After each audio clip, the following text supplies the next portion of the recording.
जज़ाकल्लाह। इन आयात करीमा का तर्जुमा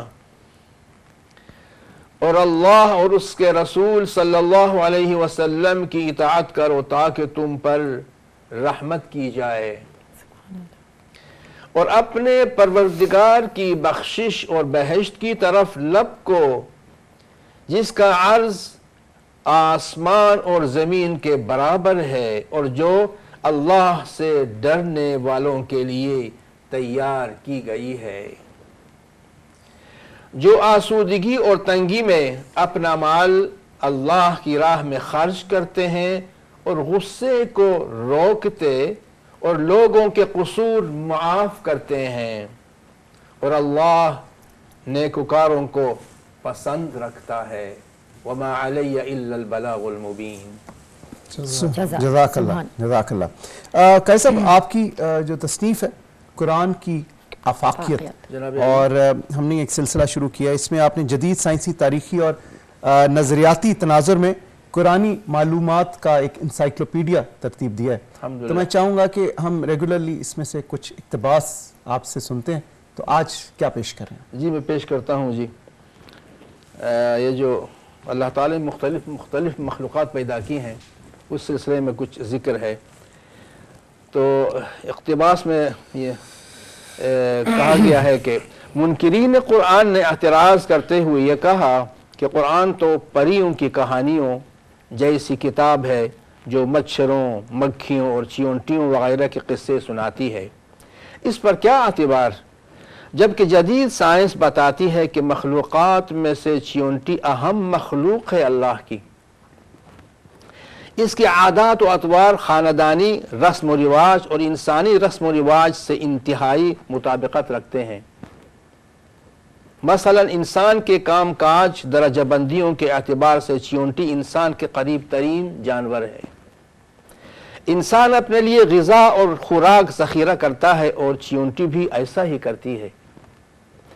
मौजूदा ज़माने में 5 अरब से मुतजाविज़ इंसानों की खुराक का बड़ा ज़रिया गंदम है और चींटी का मन का खाजा भी गंदम का दाना है। इंसान गंदम के ज़ख़ीरे को नमी से महफूज रखने और उससे खुश्क जगह स्टोर करने की कोशिश करता है, जबकि चींटी को जब भी कहें गंदम का गीला दाना मिलता है तो चींटी भी उस दाने को पहले तो धूप में रखकर खुश्क करती है और फिर उसे ज़ख़ीरा करती है। जिस तरह इंसान अपने मुर्दों को दफनाते हैं, इसी तरह चींटी भी अपने मरे हुए साथी को छुपाने की तदबीर करती हैं, यानी दफन करती हैं। साइंस की तहकीक बताती है कि चींटियों के आपस में बातचीत करने का तरीका भी आला किस्म का होता है। चींटियों के लेन देन के बाजार भी लगते हैं। साइंसी तहकीक ये भी सामने आई है कि चींटी गंदम का दाना ज़ख़ीरा करने से पहले दाने के उस हिस्से को जहां से वो उगता है डैमेज करती है, इसलिए कि कहीं से अगर उससे नमी मिल जाए तो वो उगकर ख़िज़ा के काबिल न रहेगा। हशरात के इल्म के एक मुहक्किक डॉक्टर यहया हारून, जिसका ताल्लुक तुर्की से है, वो ये भी बताते हैं कि चींटियों में सूंघने का जो मादा कुत्ते से ज्यादा है। अल्लाह अकबर। साइंस ने चींटी के मोमेंट पर तहकीक 2 साल पहले अमल में लाई थी, जबकि कुरान करीम 1400 साल पहले इसका इशारा दे चुका है।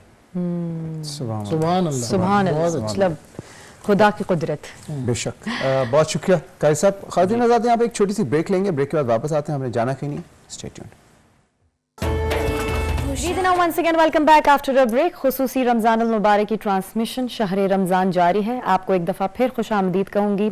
मेहमानों से आगाज़ करेंगे, बाकी तो आगाज़ हो ही चुका है। जी जी बिल्कुल समरा। डॉक्टर आसिफ महमूद जा साहब हमारे साथ मौजूद है, और जैसे कि आपने बताया कि तिब के हवाले से इनका बड़ा नाम है।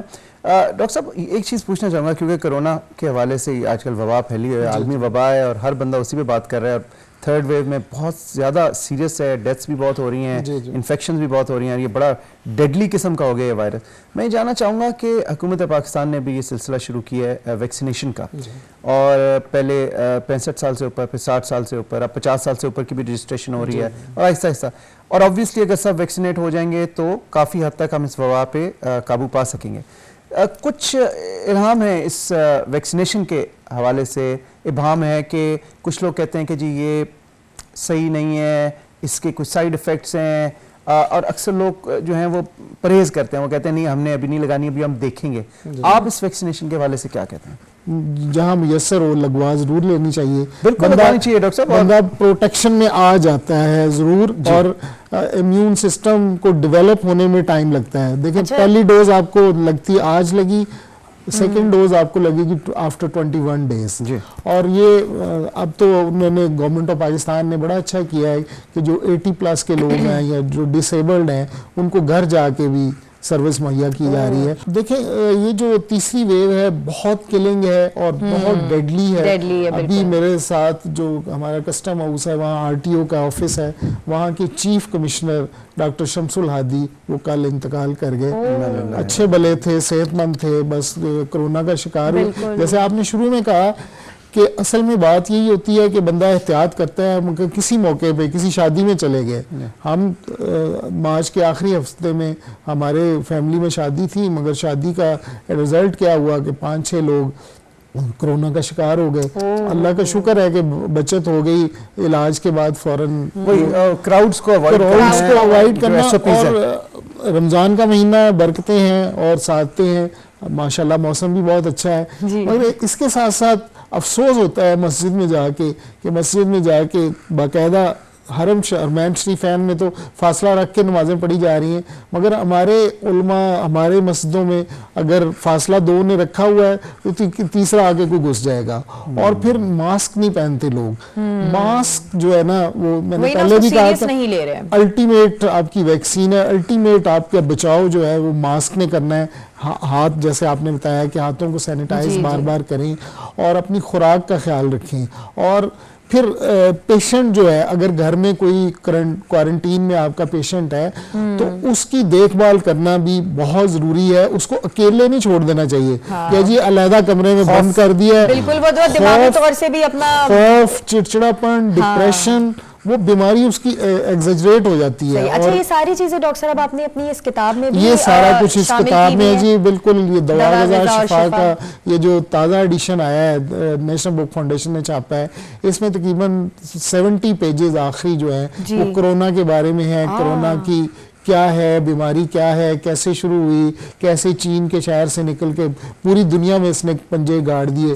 अब लाखों लोग इसका शिकार हो चुके हैं, तकरीबन 2 मिलियन के करीब लोग इसका शिकार हो जाए। पाकिस्तान में तो अल्लाह का फिर भी बहुत एहसान है कि 16,000 से ज़्यादा डेथ्स हुई हैं और बाकी लोग बचे हुए हैं, मगर ये है कि अभी ये फैलती जा रही है। अभी अच्छा, जिनको डॉक्टर साहब कोरोना हो चुका है, वो रिकवर भी कर चुके, सब कुछ हो चुका, तो उन्हें दोबारा होने के चांसेस हैं? देखें, पहली तहकीक तो यही थी, पहली स्टडीज भी यही थी कि उन्हें नहीं होगा, दोबारा नहीं होगा। मगर हमारे बहुत सारे दोस्त हैं कि उन्हें एक दफा हुआ तो दोबारा भी उसका दोबारा सुनने में आया कि जरा डेंजरस है। दोबारा देखें, रेडियोलॉजी के जो रेडियोलॉजिस्ट दोस्त हैं वो बताते हैं कि अगर किसी जब पेशेंट का एक्सरे करते हैं, एक्सरे के बाद HRCT हाई रेजोल्यूशन जो है ना CT स्कैन करते हैं, तो वो फेफड़े जो है ना मुतासर हुए होते हैं, लोअर पैर से लेकर, और फिर नमूनिया अगर आपको ज्यादा हो जाए तो फिर तो आप उसका, और फिर सैचुरेशन आप चेक करें, अगर 90 से आपकी ड्रॉप हो रही है तो फिर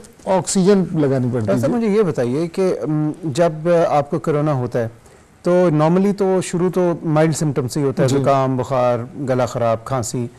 आपको कैसे पता चलता है या कब पता चलता है कि अब ये सीरियस हो रहा है, मुझे डॉक्टर को दिखाना है? कुछ साफ लोग तो सुथरा सेल्फ मेडिकेशन ही करना शुरू करते हैं। ओके, कुछ लोग कहते हैं जी ऑक्सीमीटर से आप ऑक्सीजन चेक करें, अगर वो ड्रॉप हो जाए 90 से नीचे तो डॉक्टर के पास भागें।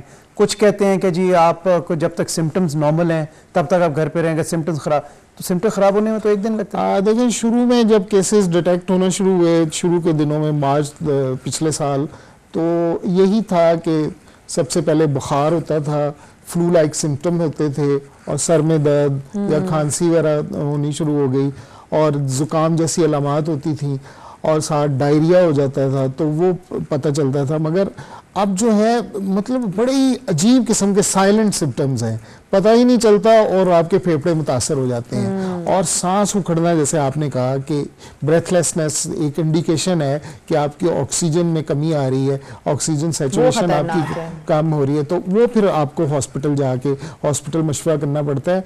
और इसमें फिर पेशेंट जो है एक घर में अगर हो जाए, अब आपकी दोहरी जिम्मेदारी है कि आपने अपने आप को भी बचाना है और पेशेंट का भी ख्याल करना है। पेशेंट को जो रीअश्योरेंस है, पेशेंट को तसल्ली और उसे बताना, बार बार उसे कहना कि आप अकेले नहीं हैं, आप अकेले नहीं, हम आपके साथ हैं, मगर अपने आप को बचा के मास्क पहन के और पेशेंट के जो बर्तन है, आजकल तो डिस्पोजेबल बर्तन मिलते हैं, अब वो उस तरीके से इस्तेमाल करें, उसका ख्याल रखें, उसकी खुराक का ख्याल रखें, उसे पीने वाली चीज़ें ज़्यादा दें, फ्रूट जूसेस का इस्तेमाल करें, सूप उसे दें, और इस तरीके से मतलब है पेशेंट का जितना रीअश्योर से बार बार करवाते रहें। अच्छा, जैसे अब गर्मियों का मौसम है और गर्मियों में अब जब इस तरह से किसी को अगर कोरोना हो जाता है और लोगों का होता है ना मौसम की वजह से कि ठंडी चीजें खाने पीने का दिल, तो उसमें भी लिक्विड में हम उनको ठंडी चीजें बिल्कुल दे सकते हैं जी। ठंडी, ज्यादा ठंडी ना हो, क्योंकि ज्यादा ठंडी से फिर आपका गला और भी खराब होने का खदशा होता है। मतलब कहते थे ना कि सिर्फ कावे दो और वो अजवाइन का पानी और इस तरह की जो गर्माइश अंदर जिस्म में पैदा करे। नहीं जी, वो ऐसी कोई बात नहीं है। डिहाइड्रेट नहीं होना चाहिए, पेशेंट को रिहाइड्रेट ही रखना चाहिए, क्योंकि प्यास इसमें बहुत लगती है, चिड़चिड़ापन बहुत ज्यादा हो जाता है, आजकल स्ट्रॉबेरी लेथार्जिकपन बहुत हो जाता है, बहुत ज्यादा। तो इसमें जिनको अगर कोरोना ना भी ना फिर भी चिड़चिड़ापन हो जाता है ना, और लेथार्जिकपन कुछ लोग जो है ना वो बहुत ज्यादा टेम्पर उनका, हाँ जी, टेम्पर लूज हो जाता है। मगर रमजान मुबारक का तो दर्स जो है वो पेशेंस का है, सब्र का है, बचने का है, रुकने का है कि आपने खाने पीने से जो है वो हाथ उठा लिया। जी जी, आपने हर चीज से रुकना है और फिर आपने दूसरे का ख्याल करना है। जी हाँ, सर भी कुछ पूछना चाह रहे थे। कारी साहब, आप कुछ कहना चाह रहे हैं बीच में? मैं यही कहना चाह रहा था कि जब ये तिलावत हुई है कि वल काज़िमीन अल गैज़ वल आफ़ीना अनिन नास, कि गुस्से को बर्दाश्त करो और लोगों को माफ़ किया करो। क्या बात, सुभान अल्लाह। अमूमन जो है यहाँ जब इसमें जब चिड़चिड़ापन वगैरह जो है वो आ जाते हैं जो है इंसान के वजूद में, तो अमूमन यही होते हैं कि किसको मारो और गुस्से को बर्दाश्त नहीं करते और लोगों का ख्याल नहीं करते। लेकिन आप तो बहुत बर्दाश्त करते, मैंने देखा है। माशाल्लाह। लेकिन वो कहते हैं नहीं, गुस्सा जब आए तो अगर आप खड़े हुए हैं, बैठ जाएं, बैठे हुए तो लेट जाएं, तो उससे क्या देखिए कितनी मेडिकल फिलॉसफी है। अक्सर इतना गुस्सा होता है सारा कुछ दिमाग में ही नहीं आता।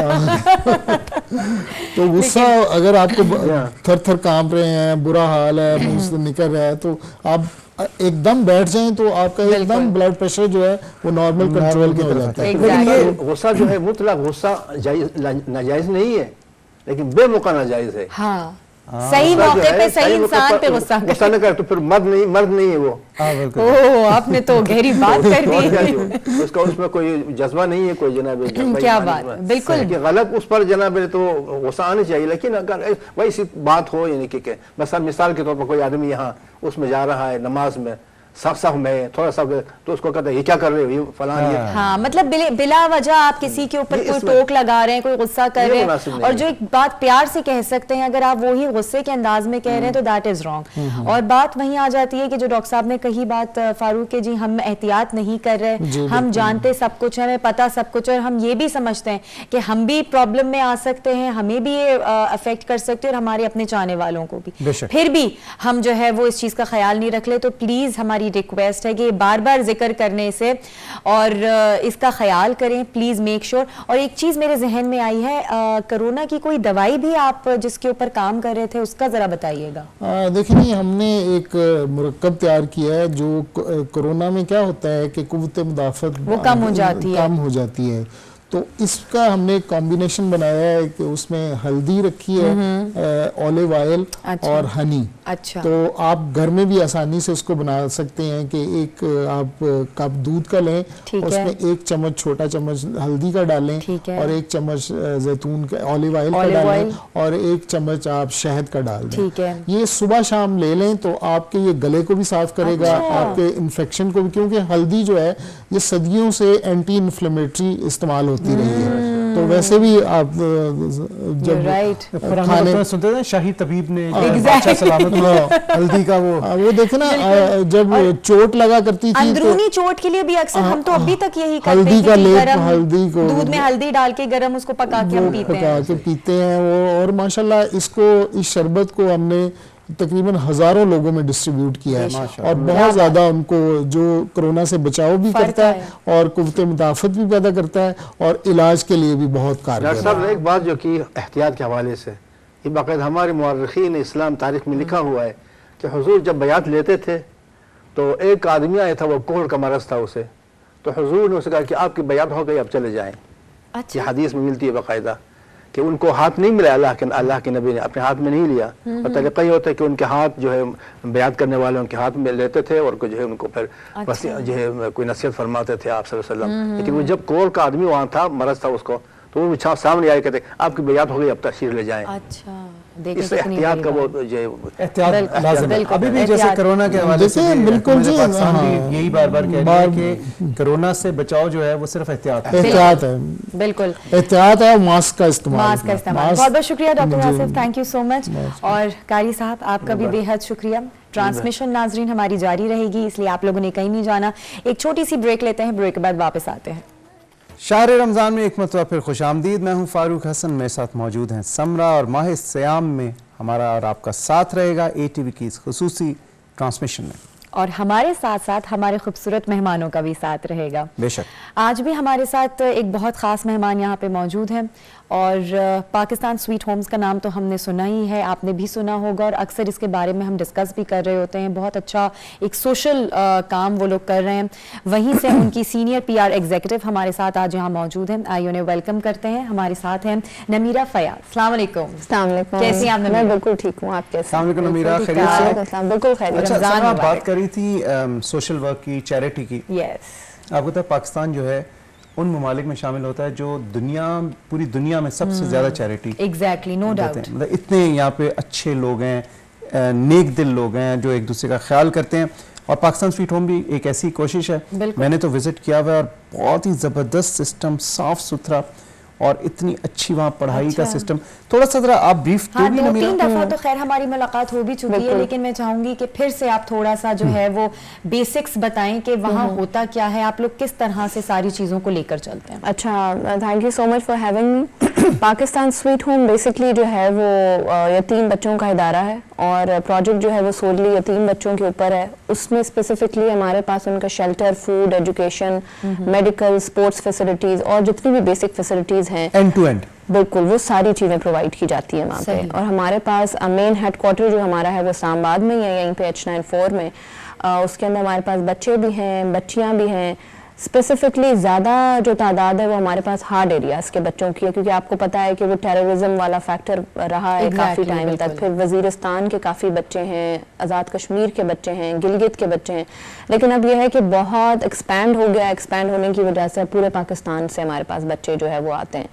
तो सालाना जो है वो हमारे पास एडमिशन का क्राइटेरिया एक बना हुआ है। वो एडमिशन फॉर्म्स जो है वो अपने भेजते हैं और उनका एक सिंपल सा टेस्ट होता है। टेस्ट क्लियर कर देते हैं तो उसके बाद वो फिर एनरोलमेंट उनकी हो जाती है। कितने स्टूडेंट्स हैं इस वक्त, कितने बच्चे? हमारे पास यहाँ इस्लामाबाद सेंटर में जो है वो 500 बच्चे हैं। और टोटल सेंटर्स कितने हैं आपके? टोटल हमारे पास 6 से 7 सेंटर्स हैं जो कि पाकिस्तान में चल रहे हैं। अच्छा नमीरा, आपकी एक वीडियो भी हमारे पास मौजूद है, वो मैं चाहूंगी कि हम सब मिलकर देखें। आप लोग भी चलें, उसको देखते हैं और उसके बाद फिर हम आके नमीरा से बात करते हैं। बिल्कुल।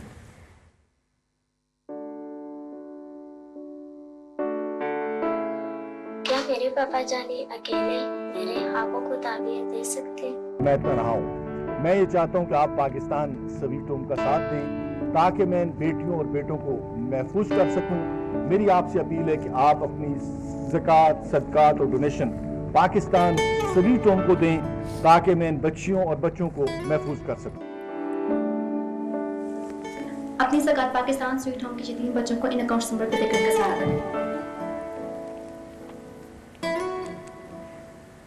ओके जी नवीरा, तो पूरे पाकिस्तान में 5 या 6 सेंटर्स, टोटल कितने इस वक्त स्टूडेंट्स या कितने बच्चों को आप लोग के हमारे पास 1100 से 1500 के करीब बच्चे हैं ऑल ओवर पाकिस्तान में जो सेंटर्स हमारे चल रहे हैं। सिंध में सेंटर है, सखर में, इसके अलावा हमारा मेन हेडक्वार्टर तो यहाँ है इस्लामाबाद में। मीर अली नॉर्थ वजीरिस्तान में सेंटर है जो कि आर्मी की कोलैबोरेशन से चल रहा है। अच्छा। वो हमें सिक्योरिटी सर्विसेज वहाँ प्रोवाइड करते हैं। सरगोदा भलवाल में एक सेंटर है, इसके अलावा एबटाबाद में एक सेंटर है। इसके अलावा Pakistan sweet home cadet college जो है, जो कि अभी वर्ल्ड जो है ना वो हिस्ट्री में सबसे पहला कैडेट कॉलेज है, जो कि यतीम बच्चों के लिए कहीं पे भी कैडेट कॉलेज नहीं है। तो Pakistan sweet home took the initiative and hopefully इंशाल्लाह अप्रैल के अंदर जो है वो कहाँ पे है? वो सुहाबा में है, गुजर खान में। अच्छा, अभी जैसे कि रमज़ान चल रहे हैं और ज़ाहिर है आपको अपने इस इदारे के लिए बहुत सारी डोनेशंस भी चाहिए होती हैं, ज़कात का भी एक होता होगा, तो कुछ आप लोगों ने इस तरह की कैंपेन्स भी करी हैं ताकि लोग आपको अप्रोच कर सकें फॉर द डोनेशंस एंड ज़कात? बिल्कुल ऐसे ही है। लेट मी ऐड हियर कि स्पेसिफिकली रमज़ान में आपको पता है कि लोगों के अंदर ये जज्बा बहुत ज़्यादा पैदा हो जाता है और स्पेसिफिकली रमज़ान के अंदर हम एक अपनी ज़कात कैंपेन लॉन्च करते हैं। ज़कात कैंपेन हमारी जो है वो थ्रू आउट चलती है टिल ईद तक, और उसके अंदर यही है कि लोग जो है वो ज़कात का जो एक छोटा सा चंक है या फिर पूरी ज़कात का जो हिस्सा है वो पाकिस्तान स्वीट होम को डोनेट करते हैं, क्योंकि आपको पता है कि यतीम बच्चे हैं हमारे पास और उन पे ज़कात लगती है, और हमसे अगर कोई पूछता है कि स्पेसिफिकली हम किस पे ज़कात लगाते हैं, उनकी किन चीज़ों पे, तो हमारे पास वो एजुकेशन पे लगती है, हमारे पास इसके अलावा मेडिकल पे, उनके खाने पे, उनके शेल्टर पे, वो सारी चीज़ों के ऊपर उनकी ज़कात लगती है। तो यह है कि टाइम हमें रिक्वायर इसलिए होती है सारी चीज़ें क्योंकि आपको पता है कि ज़कात का जो एक पूरा फैक्टर है, स्पेसिफिकली रमज़ान में लोग ज़्यादा जो है इस चीज़ के ऊपर फोकस करते हैं, चैरिटी पे और डोनेशंस पे। तो कहना भी हमारा यही होता है कि इस रमज़ान में, इस होली मंथ में काइंडली इस चीज को ज्यादा लोग जो है वो फॉलो करें और पहुंचे हमारी तरफ, क्योंकि हमारे पास जो बच्चे हैं वो उनका यही जरिया है। बिल्कुल। सोर्सेज ऑफ फंड्स और भी हैं कोई आपके ज़कात डोनेशन के अलावा? बिल्कुल, जनरल डोनेशन जो है जो लोग हमें करते हैं, वरना स्पेसिफिक इन काइंड भी काफी लोग करते हैं। जैसे कोई लोग अगर कपड़े देना चाहते हैं, कोई लोग खाना देना चाहते हैं, कंस्ट्रक्शन से रिलेटेड जैसे हमारे प्रोजेक्ट्स होते हैं, जो अभी कैडेट कॉलेज का जो हमारा प्रोजेक्ट चल रहा है उसमें काफी लोग इस चीज़ों में हेल्प करना चाहते हैं। कोई लोग जो कंस्ट्रक्शन वाले एरिया से बिलोंग करते हैं तो वो कहते हैं कि हम आपको कोई चीज़ कंस्ट्रक्ट करा देंगे, बिल्डिंग या वाटर फिल्ट्रेशन प्लांट्स हो गए, तो there are lot of things. Exactly, वो क्राइटेरियाज बांध लिए जाते होंगे कि हाँ भाई हम इसे ये चीज़ें कर सकते हैं। और समय मैंने विजिट किया है तो मैं आपको बताऊं कि इतना डिसिप्लिन इंस्टीट्यूशन है, वहाँ जाके मुझे इतना मेरा दिल खुश हुआ कि एक ऐसा इंस्टीट्यूशन जो बड़ा ज़बरदस्त डिसिप्लिनरी पॉइंट ऑफ व्यू से भी, स्टूडेंट्स यूनिफॉर्म और बड़े अच्छे तमीज़दार अखलाक वाले स्टूडेंट्स, फिर वहाँ मस्जिद भी बनी हुई है, वहाँ पे नमाज के टाइम सब लाइन बना के नमाज पढ़ने जा, मतलब everything was picture perfect. I was so impressed. और वही वाली बात है कि जो आपकी अपर हायरार्की है वो ही मैनेज इस तरह से कर रही है चीजों को, तो वो सारा कुछ आपको अब नजर आ रहा है। और उन स्टूडेंट्स को एक सेंस ऑफ ओनरशिप था, एक फीलिंग थी। मुझे कहीं पे इतने कॉन्फिडेंट, माशाल्लाह मेरी 1-2 बच्चों से भी बात हुई कि मुझे कहीं नहीं लगा कि उनको कोई सेंस ऑफ महरूमी या उनको कोई हो कि जी हम देखें हमारा कोई नहीं है। बिल्कुल जिस तरह कैडेट कॉलेज में या एक अच्छे स्कूल में, टॉप क्लास स्कूल में जिस तरह स्टूडेंट्स बिहेव करते हैं वैसे थे। अच्छा, रोजे वगैरह सब वहाँ पर बच्चे रख रहे हैं? एग्जैक्टली। मैं आपको मजे की बात बताऊं कि हमारी शिफ्टिंग अभी शुरू हो गई कि हम शिफ्ट्स में आते जाते रहते हैं, तो मुझे कल मेरी देर से थी शिफ्ट, तो मुझे स्टूडेंट्स आके कहने लगे कि मैडम आपने हमारे साथ रोजा खोलना है। और वो पूरा खुद ही प्रिपेयर करते हैं, बुफे पूरा लगा होता है, उसको सेट करना, सबका टेक केयर करना कि छोटे भाई को मिला है कि नहीं मिला, बहनों को मिला है कि नहीं मिला, तो वो सारी चीजों को खुद ही मेन्यू उन्होंने खुद ही डिजाइन किया, मतलब पूरी रौनक लगी होती है इफ्तार और सहर के टाइम, खुद ही ऑर्गेनाइज करते हैं सारी चीजें।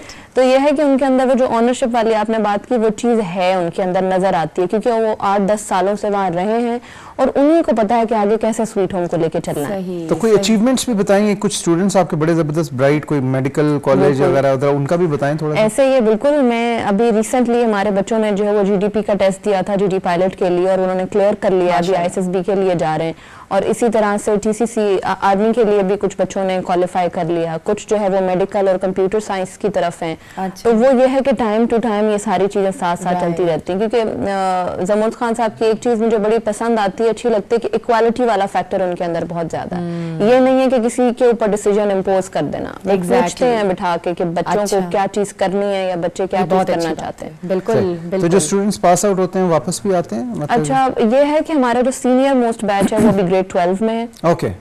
तो अभी ये जो है अप्रैल में वो वाला एग्जाम देके उसके बाद हाँ वो जाएंगे। अच्छा, जैसे अभी कोरोना भी चल रहा है, सोशल डिस्टेंसिंग का बहुत बार बार कहा जा रहा होता है, और अब जिस तरह अब ये ईद का त्यौहार और सब आने लगा है, और सब आप लोग की शॉपिंग और उन सारे उसमें भी जो है चीज़ों को बहुत ज़्यादा लिमिट करना पड़ा होगा। कोरोना की वजह से लास्ट ईयर बड़ा डाउनफॉल आया था हमारे पास। इस साल थोड़ी सी स्ट्रैटेजी हमने चेंज कर दी। अभी कुछ जो भी इवेंट्स हैं, क्योंकि हमारे पास ये होता है कि 30 to 30 जितनी भी इफ्तारी होती है वो स्पॉन्सर्ड, हम कोशिश करते हैं कि वो स्पॉन्सर्ड लोग आके टाइम गुजारें बच्चों के साथ। अच्छा। लेकिन अभी कोरोना की वजह से हमने सारी एक्टिविटीज और इवेंट्स जो भी वो सस्पेंड कर दिए थे।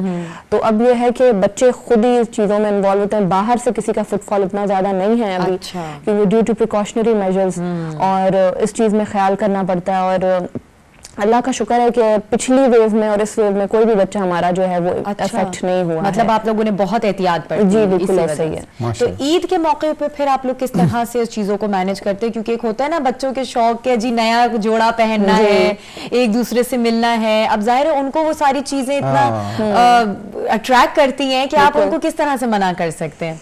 अच्छा, हमारे पास ये क्राइटेरिया है कि बच्चे 2 बार अपने घरों को जाते हैं। एक बार छोटी ईद पे जाते हैं और एक बार जब उनका सालाना पूरा ईयर कंप्लीट हो जाता है तब जाते हैं। बड़ी ईद जो है वो यहीं करते हैं, और वो स्पेसिफिकली खान साहब के, जमूद खान साहब के घर पे जाके करते हैं, वहीं पे कुर्बानी और वो सारी चीज़ें होती हैं। लेकिन जब भी बच्चा जाता है उसके साथ पूरा जितने दिन के लिए वो जा रहा है उसका पैकेज स्वीट होम की तरफ से जाता है उनको, फैमिली को भी और उनको भी, कि फैमिली को ये ना लगे कि वो उनके ऊपर बोझ है या फिर बच्चा आ गया है दोबारा। तो वो सारी चीजें प्रिपेयर होकर यहीं से जाती है। मतलब उनकी तैयारी, कपड़े, बिल्कुल सारी ईच एंड एवरीथिंग वो यहीं से सारी होके जाती है। कितना ऑर्गेनाइज्ड सिस्टम है माशाल्लाह, और वक्त के साथ बेहतर भी हो रहा है। बिल्कुल बिल्कुल ऐसा है। बच्चे जिस तरह से बढ़ते चले जा रहे हैं, लोगों की जिम्मेदारियां भी बढ़ती चली जा रही होंगी, हर चीज को लुक आफ्टर करना, मैनेज करना, कैसे एग्जीक्यूट करना है। ऐसे ही रियली ग्रेटफुल, बहुत अच्छा काम आप लोग कर रहे हैं माशाल्लाह से। और बढ़ाने एक्सपेंशन प्लान्स भी हैं आपके कुछ? बिल्कुल एक्सपेंशन प्लान्स तो हैं, लेकिन वही बात आती है कि इदारा फंडिंग पे चलता है, डोनेशन पे चलता है, तो जितनी ज़्यादा रिसोर्सेज हमारी बढ़ती जाती हैं उतने ज़्यादा हम बच्चों को इनरोल कोशिश करते हैं कि इनरोल करते जाएं। तो कैडेट कॉलेज बनाने का मकसद ये कि यहाँ से बच्चे वहाँ शिफ्ट हों एंड देन यहाँ पे ज़्यादा एनरोलमेंट हम कर सकें। सही, वेल बहुत अच्छा काम कर रही हैं, ज़ाहिर है एक अच्छा ऐसा काम है तो अल्लाह ताला साथ दे ही रहा है, और बेहतरीन स्टूडेंट्स निकल कर आएंगे, हमारे मुल्क का मुस्तकबिल होंगे। बहुत शुक्रिया Namira, thank you so much for coming here. और इसी के साथ नाजरीन यहाँ लेंगे एक छोटा सा ब्रेक। हमारी नशरियात ये जारी है, ट्रांसमिशन में हम आपके साथ रहेंगे, आपने कहीं नहीं जाने, छोटी सी ब्रेक के बाद वापस आते हैं।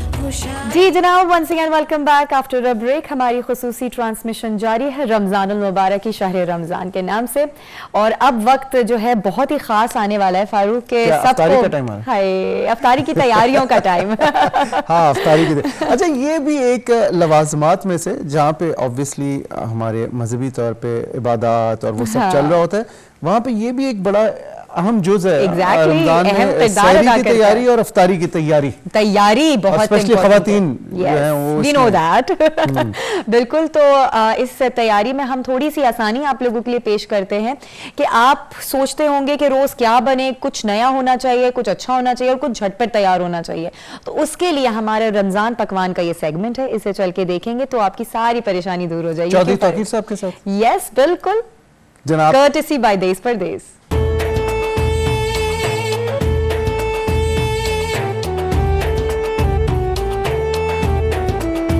बिस्मिल्लाहिर्रहमानिर्रहीम, मैं हूं शेफ तौकीर, मेरे साथ हैं शेफ शाहिद। आज की एक थोड़ी सी तारीखी जो है इसकी रेसिपी की हिस्ट्री है वो भी मैं थोड़ी सी आपको एक्सप्लेन कर दूं। इस रेसिपी का जो नाम है वो है मुर्ग पटियाला हांडी। ये शाह थोड़ा सा शाही भी है कैमरे से। तो मुर्ग ये जो है पटियाला का नाम इसलिए कि इसकी जो बैकग्राउंड है ना, ये जो पटियाला के घरानों में जो डिशेस बनती थी बाद में बड़ी फेमस भी हुई। इसी तरह दिल्ली से कुछ और कुछ हमारे पंजाब की, सिंध की, और इस तरह से हमारे मुख्तलिफ जो खूबसूरत इलाके हैं उनकी मुख्तलिफ खूबसूरत रेसिपीज़। तो इसमें से ये एक रेसिपी हमने आज जो पिक की है वो रमज़ान की मुनासबत से भी हमने पिक की है, और एक ये बनाने का बड़ा मज़ेदार तरीका है इसका। आपने अभी देखेंगे तो आप इंजॉय भी करेंगे, और जब आप इसको घर में बनाएंगे तो आप इसको और ज़्यादा इंजॉय करेंगे, क्योंकि ये इतनी मज़ेदार, इतनी आसान रेसिपी है। हालांकि वो आपको पता नहीं इस तरह की हांडियाँ बनाने में आपको 2-1 घंटा लग जाता है, तो ये ऐसा ये कोई इसमें ना ये कोई 10 से 15 मिनट की ये जो टोटल रेसिपी है हम जो आपके साथ शेयर करने जा रहे हैं। एक चीज़ जो आपको पहले करनी होगी रेसिपी से, वो आपको बारबेक्यू चिकन बोटी लेनी होगी। ये हमारे पास बनती है मलाई टिक्का बोटी, तो अगर आप वो पहले से ले लें, या अगर आप घर में जो है बोटी इसको लेके तो आप इसको बारबेक्यू कर लें। ये एक वाहद काम है जो आपने इस रेसिपी को बनाने से पहले करना है, और लेने के बाद अगर बोटी बड़ी है तो उसको हाफ कर लें। मैं तो आपको दिखाता हूँ इसका साइज़, ये देखें, ये एक जो है ना बारबेक्यू बोटी उसके एक आधा हिस्सा है। तो इस तरह से हमने इसको जो है ना बारबेक्यू किया हुआ है, और इसका जो बारबेक्यू का टेस्ट है वो एंड पे जब हम इसको बनाएंगे तो वो आप इस टेस्ट में इसको और भी ज़्यादा एंजॉय करेंगे। तो ये सबसे दूसरी चीज़ मैं आपको दिखाना चाहता हूँ कि मैं जिसमें पकाने के लिए जा रहा हूँ इसके नीचे आग नहीं जल रही। जब मैं आग जलाऊंगा तो आप देखेंगे उस वक्त तक ये डिश ऑलमोस्ट तैयार हो चुकी होगी। तो सबसे पहले हमने जो चीज़ें इसमें डालनी है वो मैं आपको दिखाता हूँ। सबसे पहले उबला हुआ प्याज हमने प्याज उबाल के इसको ग्राइंड करके इसकी पेस्ट बना ली। ये आप देख लें, ये चीज़ें वो है जो घर में आपने तैयार करके रखनी है। दही, अच्छा दही मीठा नहीं होगा, कूंडे वाला दही होगा, मीठा दही नहीं आपने इस्तेमाल करना, बड़ा पूरी रेसिपी की वो जो है ना वो मज़ा नहीं आएगा। अब मैं इसमें डाल रहा हूँ खालिस मक्खन। मक्खन थोड़ा सा मैं ज़्यादा डाल रहा हूँ, और इसका मक्खन का टेस्ट और इसकी जो न्यूट्रिशन है वो भी हमें चाहिए इस डिश में। अब मैं फिर जैसे मैंने आपको एक दफ़ा फिर दिखाऊं कि अभी तक हमने इसके नीचे आग नहीं जलाई, और हमने चीज़ें मिक्स कर रहे हैं। ये हमने नमक डाला, वाइट मिर्च, ये अदरक और लहसुन की पेस्ट, ठीक है, वो बना के ग्राइंड करके, खुश्क धनिया, लाल मिर्च गोल, ठीक है जी।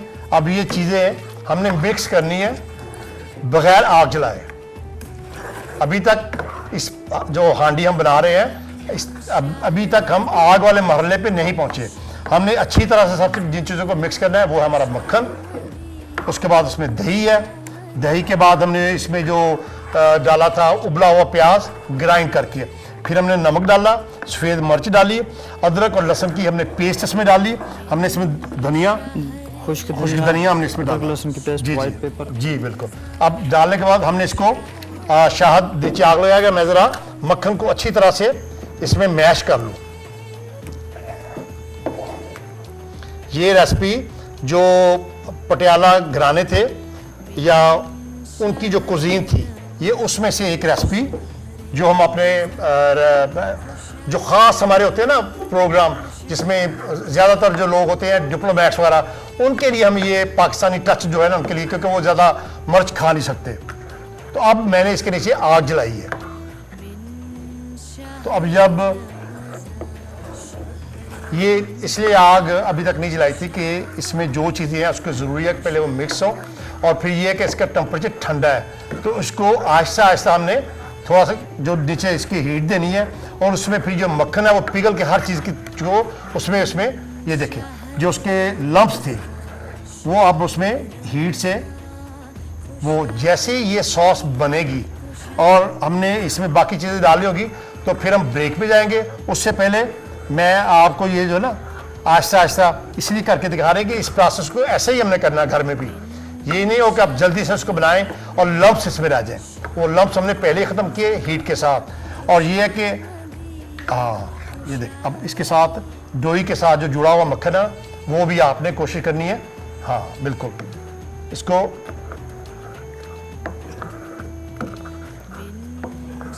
ये वो रेसिपीज होती है जिसमें ना थोड़ी सी मोहब्बत चाहिए होती है पकाने वाले की। आसान तरीके से, खूबसूरत तरीके से, आहिस्ता आहिस्ता जिस तरह से हमने बनाई ये सारी चीज़। अब ये मैं एक सेकंड, इससे पहले कि हम इसमें चिकन डालें, मैं आपको इसका दिखाना चाहता हूँ कि देखिए जो चीज़ हमने एक सेकंड, ये मक्खन थोड़ा सा मेरी जो डोई है ना, इसका टेम्परेचर जो है ये अच्छी तरह से, अब जो हमने चिकन लिया था अब मैं वो इसमें डालूंगा, और चिकन ऑलरेडी कुक्ड है, तो इसका मतलब ये है कि इसको बनाने में ये मिनटों की गेम है। अब जबकि हम इसको थोड़ा सा इसमें जो है ना इसको मिक्स कर रहे हैं इन चीज़ों को, आप हमारी रेसिपी को नोट कर लें ताकि कोई चीज़ रह ना जाए, जो कि अगर आपको यहाँ पे ना वो आपने स्किप कर दियो, तो रेसिपी को नोट कर लें, और करने के बाद जैसे आप चाहेंगे फिर इसको हम फिनिश करके आपको दिखाएंगे।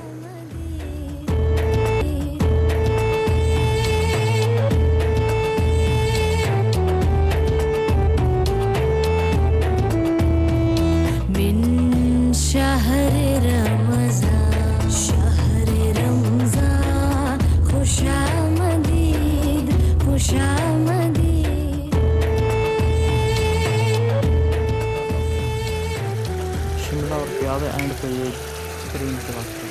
ले जी, हम ब्रेक से वापस आ चुके हैं। जब ब्रेक पे थे तो हमने तकरीबन इसको 2 से 3 मिनट मीडियम जो है हीट पे हमने इसमें जो थोड़ा सा पानी इसमें होता है ना, हमें सिर्फ इसको खुश करना होता है, क्योंकि बाकी जो चीज़ें इसमें हैं हमें, जैसे वो पानी आपका कहाँ से आता है, वो आपकी जैसे हमने इसमें दही डाला था, ठीक है जी, तो उसमें से वो हम इसको ड्राई करना होता है। और इसमें इसका जो टेस्ट है, उसमें जो हमने इसमें मक्खन डाला ना, उसका एक बहुत बड़ा हाथ है। वो एक एक्स्ट्रा, एक तो ये कि वो चिकनाई आप देखेंगे, लेकिन ये वो चिकनाई है जो खालिस नेचुरल फैट की है, ये ऑयल की चिकनाई नहीं है। अब ये बिल्कुल हमारा तैयार है। अब हमने इसमें डालना है शिमला मिर्च, बेल पेपर भी जिसे कहते हैं, ग्रीन मिर्च, और उसके साथ हमने डाला प्याज। अब इसको हमने इसमें इतना ही पकाना है कि ये खड़ी खड़ी रहे ये सब्ज़ी, ताकि जब आप खाएं तो जैसे चिकन की बोटी है, चिकन की ये बारबेक्यू की हुई बोटी है, जैसे मैंने आपको शुरू में बताया था कि एक ही चीज़ है जो आपने बाहर से लेनी है, या घर में भी अगर आप इसको बारबेक्यू कर लें, बोनलेस, आप अगर बोन के भी साथ करना चाहें तो कोई इसमें जायका नहीं है, बोनलेस। बाकी सारा कुछ हमने बताया कि कैसे आग जलाने से पहले हमने पूरी जो सॉस थी हमने कैसे बनाई, वो साथ साथ आपने अपने स्क्रीन पे देखी। मैंने आपको उसकी रेसिपी भी जो थी वो उसमें शेयर कर ली।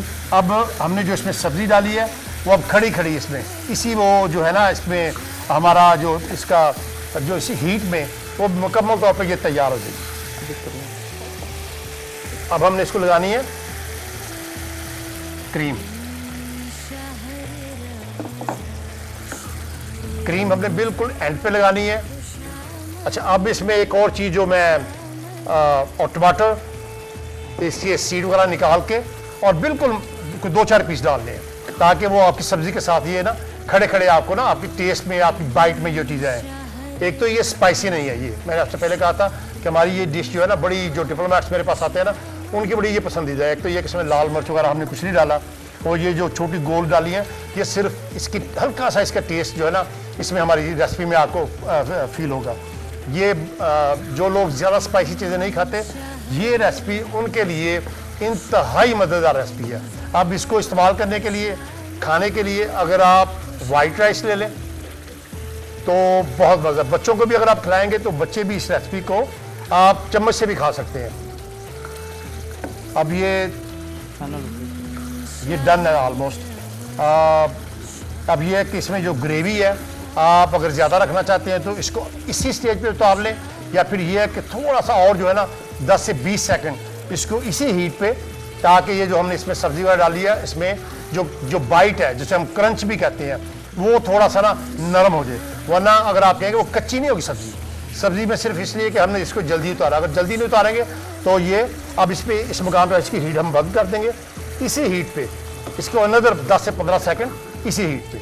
अब ये डिश बिल्कुल तैयार है। मैं इसको अभी प्लेट में निकालेंगे तो इसको फिनिश करेंगे।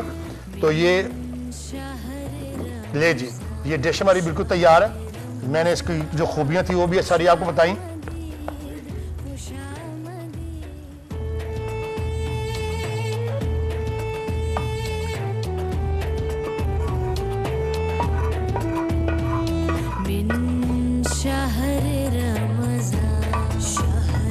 देखें जी, ये रेसिपी, इसकी खुशबू कमाल है, बहुत ही मज़ेदार किस्म की। और ये लवाजमात के तौर पे अगर बच्चों को खिलानी है तो शायद ये ना लगानी पड़े। तो अब ये धनिया जो है मेरी डिश में तो ये सारा चला जाएगा, लेकिन ये नहीं कि हर बंदा धनिया इतने पसंद करता। लेकिन इसकी मैंने हमेशा आपको बताया कि आपके इम्यून सिस्टम के लिए ये जो फ्रेश धनिया है इसका बड़ा ज़रूरी है कि आप जितना ज़्यादा इस्तेमाल करें। जैसे अदरक, लहसुन और बाकी चीज़ें मैं हमेशा आपको अपने शो के ज़रिए हम आपको बताते हैं कि ये वो चीज़ें हैं जो आपके इम्यून बूस्टर है। तो थोड़ा सा एक्स्ट्रा हल्का सा टच, ये आज की रेसिपी पटियाला मुर्ग हांडी, ये जो रेसिपी थी यहाँ से मैंने इसका जो ओरिजिन है वो भी आपको बताया था। बहुत ही मज़ेदार है, चावल से खाएं, रोटी से खाएं, जिस तरह से आपका दिला, और दोनों से नहीं खानी तो आप इसको जो है बिल्कुल जो है ना स्पून से भी खा सकते हैं। तो आज की ये रेसिपी, इसको आपने नोट डाउन कर लिया, रेसिपी हमने आपको लिखवा दी। आई होप कि आप घर में बनाएंगे और इसको एंजॉय करेंगे। आज की इस रेसिपी के साथ मुझे और शेफ शाहिद को इजाज़त दें। इंशाल्लाह ताला कल फिर आपसे मुलाकात होगी एक नई रेसिपी के साथ। जी जनाब, once again welcome back after a break. हमारी खुसूसी ट्रांसमिशन जारी है रमज़ान अल मुबारक की, शहर रमज़ान के नाम से ATV की तवज्जो से। लेकिन देखा जाए तो इतना खूबसूरत महीना है कि उसके बारे में जब हम बात कर रहे होते हैं और ट्रांसमिशन भी जारी होती है, लेकिन किस तरह से वक्त गुजर जाता है फारूक पता ही नहीं चलता। और जब आपका वक्त इतने सारे लोगों के साथ गुजरा, इतनी अपनी अच्छी ऑडियंस के साथ गुजरा, तो फिर तो यकीनन नहीं पता चलता। हम रोज़ जब यहाँ पे आते हैं तो ऑब्वियसली पूरे दिन में और भी काम होते हैं, वो करके आते हैं तो थोड़े थके हुए भी होते हैं, लेकिन यकीन कीजिए बिल्कुल रिफ्रेश हो जाते हैं। इतनी इंटरेस्टिंग पर्सनैलिटी से यहाँ पे मुलाकात होती है जो आप भी करते हैं, और उसके बाद आपसे इंटरेक्शन जो चिट चैट होती है तो यकीनन रिफ्रेश हो जाते हैं। एग्जैक्टली। लेकिन क्या करें, साथ साथ इस चीज़ का भी ख्याल रखना है कि हमारी आज की जो ट्रांसमिशन है वो इख्तिताम को पहुंच चुकी है। जाने का दिल तो नहीं कर रहा, लेकिन जाएंगे तभी कल वापस दोबारा आएंगे। बिल्कुल। तो इसके साथ ही मेरे ख्याल में समरा हम इजाजत ले लेते हैं। फारूक हसन और समरा को दें इजाजत। इंशाल्लाह आपसे कल मुलाकात होगी, तब तक के लिए अल्लाह हाफिज।